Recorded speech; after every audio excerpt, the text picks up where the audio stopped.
नमस्कार विद्यार्थियों, कैसे हैं आप सभी। उम्मीद करता हूं आप अपने परिवार के साथ सकुशल होंगे।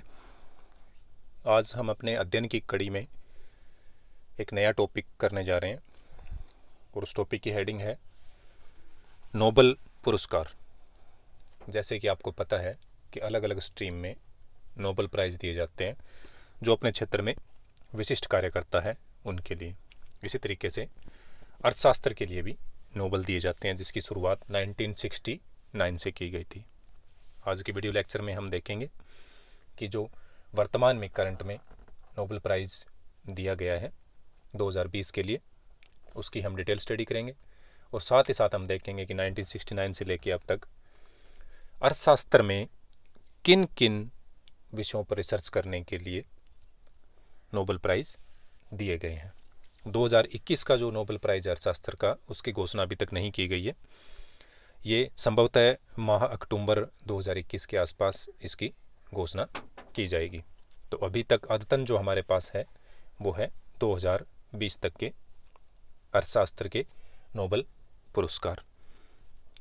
कॉम्पिटिटिव एग्ज़ाम में आपसे सवाल पूछे जाते हैं, तो अगर अर्थशास्त्र से नोबेल प्राइज़ का क्वेश्चन आता है तो हम उसे आसानी से हल कर सकते हैं।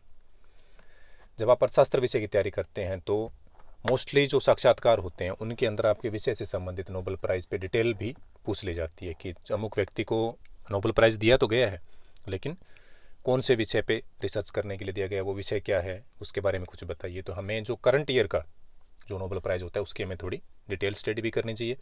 बाकी हमें देखना चाहिए कि किस किस विषयों पे दिया जा चुका है, क्योंकि कई बार ये भी पूछ लिया जाता है कि अमुक में से कौन से व्यक्ति को अर्थशास्त्र का नोबेल प्राइज़ नहीं मिला है। तो वो हमें तब पता होगा जब हमें ये पता है कि किस किस को मिला है। और तीसरा सवाल जो बनता है नोबेल प्राइज़ से, वो इस तरह से बन सकता है कि जिस देश के हम निवासी हैं या हम जहाँ के मूल हैं वहाँ पर किसको ये मिला है। तो हम आज के लेक्चर में साथ में ये भी देखेंगे कि किस भारतीय मूल के व्यक्ति को नोबेल प्राइज़ अर्थशास्त्र का मिला है। जैसा कि आप वैसे सभी जानते हैं कि वो जो व्यक्ति हैं वो अमर्त्य सेन है। उन्हें किस विषय के ऊपर दिया गया था, उनका टॉपिक क्या था, किस पर उन्होंने रिसर्च की थी, ये आज हम देखेंगे। तो शुरुआत करते हैं आज के ट्यूटोरियल की। Nobel for economics 1969 to 2020।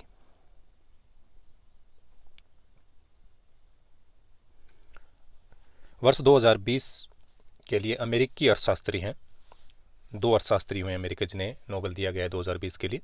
पहले हैं आपके पॉल मिलग्राम और दूसरे हैं रॉबर्ट विल्सन। इनको वाणिज्यिक नीलामी, कमर्शियल ऑक्शन जिसे कहा जाता है, के क्षेत्र में कार्य करने के लिए अर्थशास्त्र का नोबेल दिया गया। तो हमसे सवाल क्या पूछा जा सकता है, किसको दिया गया? तो अमेरिकी अर्थशास्त्रियों को दिया गया। कौन कौन है वो व्यक्ति? पॉल मिलग्राम और रॉबर्ट विल्सन। और उन्हें किस टॉपिक के लिए दिया गया? तो वाणिज्यिक नीलामी या कमर्शियल ऑक्शन के क्षेत्र में काम करने के लिए दिया गया है। आधिकारिक रूप से यह पुरस्कार अर्थशास्त्र के नोबेल पुरस्कार Sveriges Riksbank prize in economic sciences in memory of Alfred Nobel के तौर पर जाना जाता है। यानी अर्थशास्त्र के नोबेल का उपनाम क्या है जो आपको यहाँ बताया गया है। इस प्रतिष्ठित पुरस्कार की स्थापना वर्ष 1969 में की गई थी और यह अब तक 51 बार प्रदान किया जा चुका है। 52वीं बार 2021 के अंदर ये प्रदान किया जाएगा।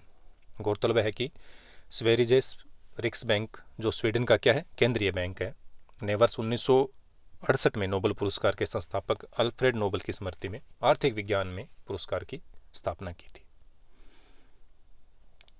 ये वो 2 व्यक्ति हैं जिन्हें 2020 का अर्थशास्त्र का नोबेल दिया गया है। वाणिज्यिक नीलामी के लिए, कमर्शियल ऑक्शन के लिए अर्थशास्त्र का नोबेल इन्हें दिया गया। Paul R Milgrom and Robert B Wilson.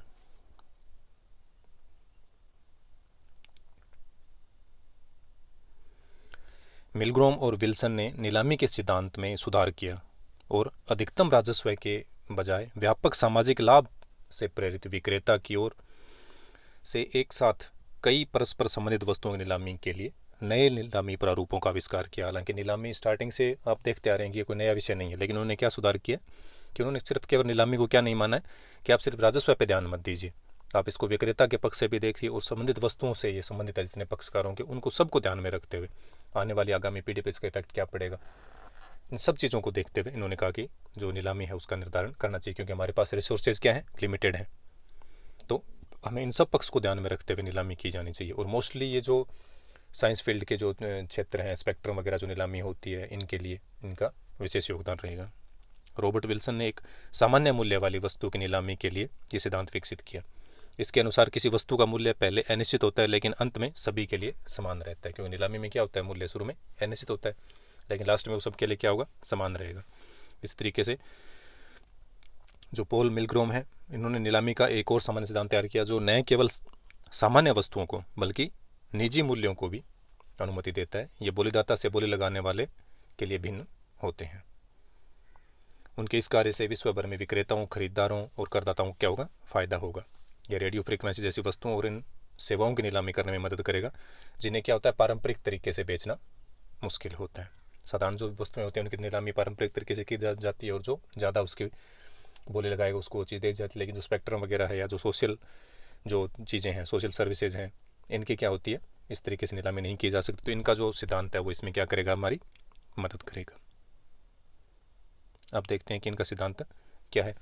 इस सिद्धांत में नीलामी जो है उसका डिज़ाइन, नीलामी से संबंधित नियम, बोली लगाने वाले का व्यवहार और नीलामी के नतीजे के बारे में अध्ययन किया गया। दुर्लभ संसाधनों का आवंटन अर्थशास्त्रियों के लिए हमेशा से मायने रखता है, क्योंकि संसाधन क्या है, लिमिटेड है और आवश्यकताएं हमारी क्या है, अनंत है। क्योंकि असीमित मानव आवश्यकताओं की तुलना में पृथ्वी पर संसाधनों की उपलब्धता क्या है, सीमित है।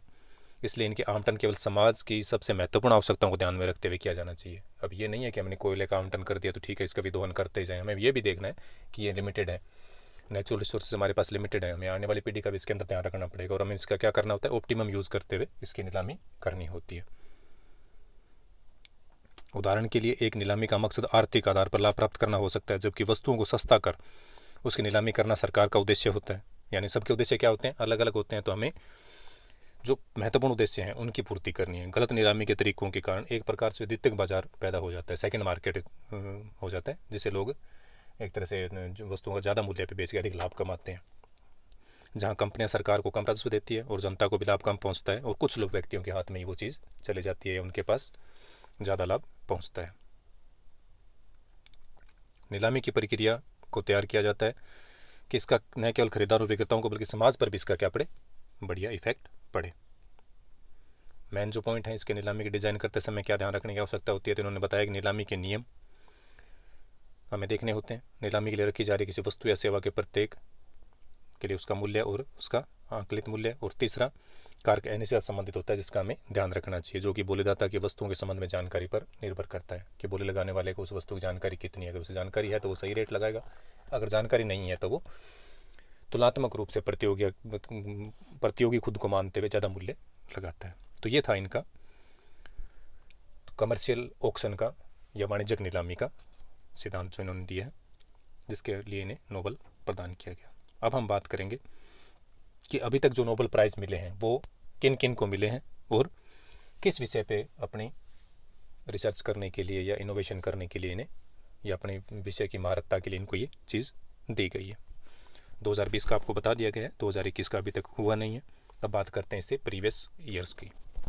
तो 2019 के अंदर अभिजीत बैनर्जी, आस्तर डफलो और क्रेमोर को क्या दिया गया था, नोबेल प्राइज़ 2019 का दिया गया था। किसके लिए दिया गया कि for their experimental approach to the elevating global poverty, जो गरीबी है, वैश्विक गरीबी है, उसके एलिवेशन के लिए इन्होंने एक्सपेरिमेंटल अप्रोच प्रदान की थी, जिसके लिए इन्हें 2019 का नोबेल दिया गया था। इसी तरह से 2018 के लिए विलियम्स डी नॉर्दोस को दिया गया था Nobel for integrating climate changing into long run macro economics analysis के लिए इनको दिया गया था। और इनके साथ ही पॉल एम रोमर। इन्होंने क्या सिद्धांत दिया था, इन्होंने बताया कि for integrating technological innovation into long run macro economics analysis, इसके लिए 2018 का इन्हें नोबेल प्राइज़ दिया गया। 2017 में रिचर्ड एच थॉलर को नोबेल प्राइज़ दिया गया for contribution to behavioural economics के लिए। इन्हें व्यवहारिक अर्थशास्त्र जो होता है उसके लिए 2017 का नोबेल प्राइज़ दिया गया। इसी तरीके से 2016 का नोबेल प्राइज़ ओलिवर हर्ट और बेंट होमस्ट्रॉम को दिया गया था। इनके कंट्रीब्यूशन जो था वो था कॉन्ट्रैक्ट थ्योरी के लिए। इन्होंने कॉन्ट्रैक्ट थ्योरी का नया डिज़ाइन प्रस्तुत किया गया था कि जो आपस में कॉन्ट्रैक्ट करते हैं उनके लिए क्या शर्तें होनी चाहिए, उनके लिए क्या नए पक्ष हो सकते हैं। इसी तरीके से 2015 का अंगुस डिटोन को नोबेल प्राइज़ दिया गया for his analysis of consumption, poverty and welfare के लिए। उपभोग, गरीबी और कल्याण के लिए इनको 2015 का नोबेल दिया गया था। अब बात करते हैं 2014 के नोबेल की। जॉन टेलर को दिया गया for his analysis in market power and regulation के लिए। हालांकि 1969 से लेके अब तक 51 बार दिया जा चुका है, लेकिन मोस्टली जो पूछे जाते हैं सवाल वो पीछे के प्रीवियस ईयरों से और शुरुआत किससे हुई थी और भारतीय को किसको दिया गया, इनसे बनता है। ना ही तो हम 51 के व्यक्तियों के नाम याद रख सकते हैं, ना वो हमें सिद्धांत याद रहेंगे। तो जब हम प्रतियोगी परीक्षाओं की तैयारी करते हैं तो हमें कुछ चीज़ों का चुनाव करना पड़ता है कि हमें क्या पढ़ना है और क्या छोड़ना। हालांकि ये कोई कन्फर्म नहीं है कि बीच में से सवाल नहीं पूछा जा सकता या 2013 से नहीं पूछा जा सकता, पूछा जा सकता है, लेकिन अगर सारे हमारे याद करने पॉसिबल नहीं, हालांकि PDF में आपको सब के सब उपलब्ध करवा दिए जाएंगे। अब बात करते हैं सीधे 1998 की। 1998 का हमने क्यों लिया? क्योंकि ये भारतीय मूल के व्यक्ति थे जिन्हें नोबेल प्राइज़ मिला था 1998 के अंदर। 1998 के अंदर अमर्त्य सेन, इन्होंने क्या किसके लिए दिया था? इन्हें वेलफेयर इकोनॉमिक्स के लिए दिया गया था for is contribution to welfare economics. कल्याणकारी अर्थशास्त्र के लिए इनको नोबेल प्रदान किया गया था। ये उस टाइम जो बंगाल के अंदर अकाल वगैरह पड़ा था उसके संबंध में इन्होंने स्टडी की थी और उन्होंने ये बताया था कि गरीबी और जो अकाल है उसका संबंध होता है और लोगों के पास खाद्यान्न की की वस्तुएं कम हो जाती हैं और इन्हें पूर्ति कैसे की जा सकती है, जिसके अंदर गवर्नमेंट का मेजर रोल होता है। अब बात करते हैं नोबेल प्राइज़ की शुरुआत की। तो आपको बताया गया जैसा कि शुरुआत में इसकी शुरुआत कब हुई थी? 1969 के अंदर। और जो पहला नोबेल प्राइज़ था जो अर्थशास्त्र का, वो किसे दिया गया? रैगनर, फ्रिज और जॉन टिनबर्न को दिया गया था।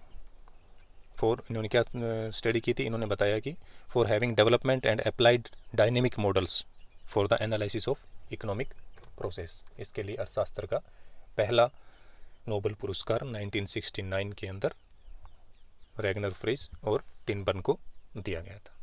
तो ये था आपका अर्थशास्त्र के नोबेल पुरस्कार से संबंधित आज का ट्यूटोरियल। ये आपके प्रतियोगी परीक्षाओं में काम देगा। साथ ही साथ हम आज नीलामी सिद्धांत के बारे में हमने स्टडी की है। आज के लिए इतना ही। Thank you. Have a nice day.